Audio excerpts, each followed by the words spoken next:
Mempertahankan bahasa Indonesia di era globalisasi. Dari artikel Eksistensi Bahasa Indonesia di Hari Sumpah Pemuda.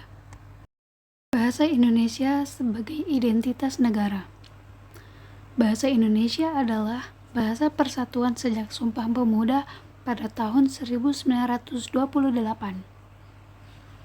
Bahasa Indonesia juga menjadi simbol identitas, pemersatu dan martabat bangsa. Bahasa Indonesia juga digunakan dalam acara nasional dan internasional sebagai wujud kedaulatan. Untuk mempertahankan bahasa Indonesia juga memiliki tantangan di era globalisasi saat ini. Yang pertama, gempuran bahasa asing seperti bahasa Inggris, bahasa Korea, dan juga bahasa Jepang. Kemudian, media sosial memicu campuran kode sangat berlebihan. Yang ketiga, anak muda lebih memilih istilah asing karena dianggap keren. Ini merupakan suatu contoh bahwasannya anak muda lebih tertarik dengan bahasa asing ketimbang dengan bahasa Indonesia. Dan yang terakhir, risiko menurunnya rasa bangga ketika memakai bahasa Indonesia. Mengapa bahasa Indonesia harus dipertahankan? Yang pertama, bahasa Indonesia sebagai identitas negara.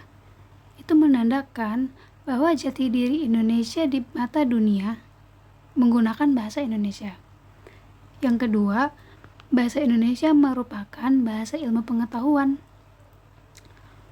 Yang ketiga, bahasa Indonesia merupakan bahasa diplomasi internasional.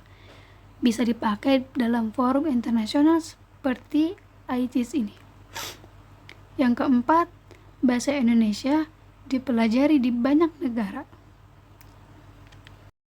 Bukti eksistensi bahwasannya bahasa Indonesia harus dipertahankan.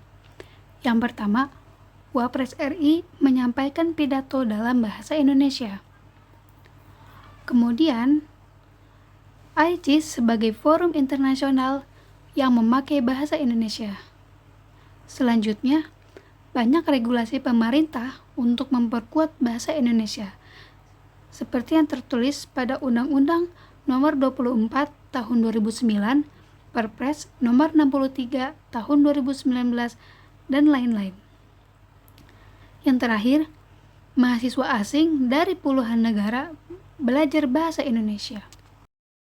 Kendala untuk mempertahankan bahasa Indonesia di era globalisasi. Penggunaan bahasa asing yang semakin dominan. Kemudian, minimnya generasi muda menggunakan bahasa baku. Bisa juga tergerusnya kosakata asli karena tren bahasa gaul saat ini yang menggunakan bahasa asing. Kemudian, ada kurangnya literasi dan minat baca yang melemahkan kemampuan menggunakan bahasa Indonesia. Apa yang bisa kita lakukan untuk mempertahankan bahasa Indonesia? Yang pertama, menggunakan bahasa Indonesia yang baik dan benar di ruang publik. Yang kedua, mendukung konten edukatif berbahasa Indonesia. Selanjutnya, menghindari campur kode yang tidak perlu. Yang keempat, bangga menggunakan bahasa Indonesia dalam komunikasi formal. Yang terakhir, membaca karya ilmiah dan sastra Indonesia untuk memperkaya kosakata. Sebagai generasi muda, ada peran bagi kita dalam melestarikan bahasa Indonesia. Seperti contoh, membuat konten kreatif berbahasa Indonesia, seperti podcast, video, esai.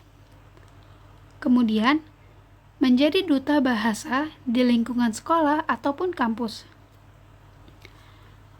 Selanjutnya, mengikuti komunitas literasi atau lomba bahasa. Kemudian, menghidupkan budaya baca dan menulis.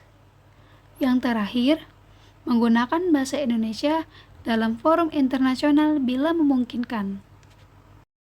Kesimpulan yang dapat kita ambil adalah media sosial dapat menjadi sarana untuk melestarikan bahasa daerah, misalnya melalui pembuatan konten berbahasa daerah, penggunaan kosakata daerah dalam unggahan, serta mengikuti komunitas atau kampanye digital yang fokus pada budaya lokal. Cara ini membuat pengguna bahasa daerah lebih menarik dan mudah diikuti oleh generasi muda saat ini. Marilah kita jadikan bahasa Indonesia sebagai tuan rumah di negeri sendiri dan tamu yang terhormat di dunia internasional. Bangga berbahasa Indonesia, bangga menjadi Indonesia.